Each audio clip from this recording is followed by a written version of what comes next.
Hello tout le monde, c'est Aline de Tombée du ciel. Alors aujourd'hui, j'ai été inspirée par la notion de musique, de chant. Quelle musique, quel chant on susurre à nos enfants?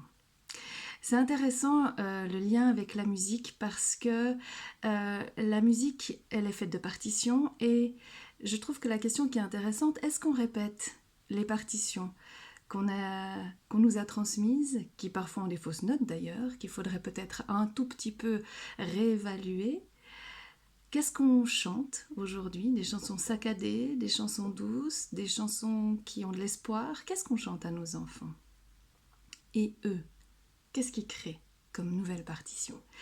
J'aime bien ça parce que ça fait aussi référence à tout ce qui est en lien avec la généalogie et puis à nous les femmes qui sommes les femmes porteuses, qui sommes les femmes mères, des femmes qui ont eu des partitions parfois douloureuses à porter, qui ont eu des chants saccadés, des chants qui étaient plus décrits à des moments donnés. D'ailleurs, je ne le dis pas sans émotion.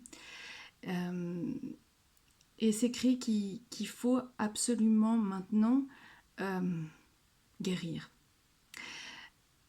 Nous les femmes, on a un grand pouvoir, un pouvoir sacré, et les hommes, eux, ils découlent aussi de ces partitions-là, et il y a une reconnexion à faire avec la mère, la femme, une reconnexion plus douce, une reconnexion nouvelle. C'est pas là le sujet. Le féminin sacré et le masculin sacré, beaucoup de personnes en parlent. Je laisserai les experts le faire mieux que moi. Pour moi, c'est plus les enfants qui m'importent, ces nouveaux enfants, ces enfants actuels, ces enfants lumière, appelez-les comme vous voulez.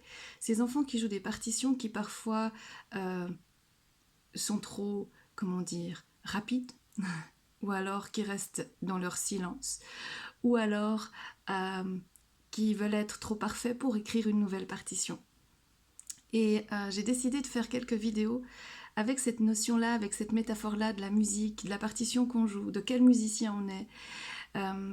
Et aujourd'hui, c'est plutôt quelle mère, quels parents on est, quelle partition on veut rejouer.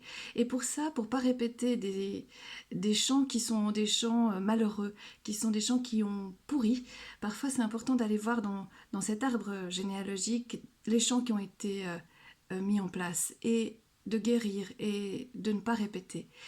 C'est intéressant parce que j'ai un petit garçon qui, lui, sait lire les Max et Lily. Et il y a un titre qui s'appelle Jérémie est maltraité. Et il est venu avec ça en me disant, apparemment son papa le maltraitait et pour sa maman c'était normal parce qu'elle-même se faisait maltraiter.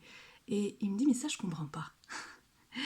Et je trouve intéressant de voir que les enfants, pour eux, la répétition, si elle n'est pas utile, si elle fait du mal, elle n'a pas lieu d'être, elle n'a pas sa valeur, elle n'a pas son titre quelque part. Donc c'est important d'aller voir ce qu'on répète, ce qui nous blesse, par où on a été blessé, ce qui a blessé nos ancêtres, guérir, nettoyer et, si vous le voulez bien, jouer une mélodie qui permettra à nos enfants d'être en paix. Voilà, c'est d'une manière globale dont j'en parle. Et puis, comme je vous disais, dans les prochaines vidéos, j'aimerais parler des enfants qui font des pauses et qui ont de la peine à se mettre en mouvement dans la musique. Des enfants qui font que des doubles croches, donc qui sont un peu trop rapides. Des enfants qui ne se mettent pas à écrire leur partition parce qu'ils aimeraient être trop parfaits. Et vous verrez que souvent ce qu'ils jouent, c'est ce que vous avez joué vous aussi un peu. Alors voilà, je vous souhaite un beau dimanche et à tout bientôt pour une nouvelle vidéo. Salut, ciao!